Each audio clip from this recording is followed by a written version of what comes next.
ప్రియమైన వాళ్ళరా, మరొక వచనం ధ్యానించుకుందాం.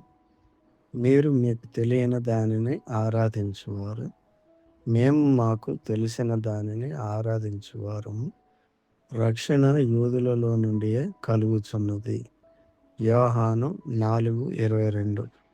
ప్రభువైన యేసుక్రీస్తు వారు సమరయ స్త్రీతో, మీరు మీకు తెలియని దానిని ఆరాధించువారు, మేము మాకు తెలిసిన దానిని ఆరాధించువారము. రక్షణ యూదులలో నుండియే కలుగుచున్నది అని తెలియజేశారు. మన రక్షణకర్త అయిన దేవుణ్ణి మనం ఆరాధించాలి కానీ ఇతరులను కాదు.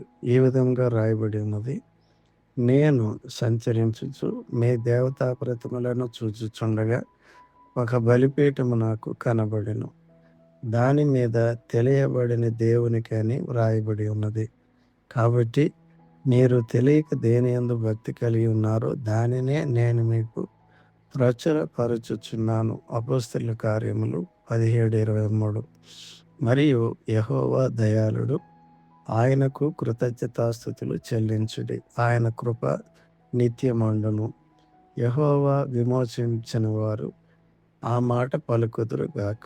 విరోధుల చేతిలో నుండి ఆయన విమోచించిన వారును, తూర్పు నుండి, పడమటి నుండి, ఉత్తరము నుండి, దక్షిణము నుండి, నానా దేశముల నుండి ఆయన పోగు చేసిన వారును ఆ మాట పలుకుదురు గాక.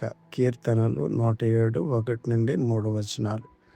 ప్రభు మీ అందరిని దీవించి సృష్టికర్తను ఆరాధించినట్లుగా క్రీస్తును అందరికీ స్పష్టంగా బయలుపరచును గాక. ఆమేన్.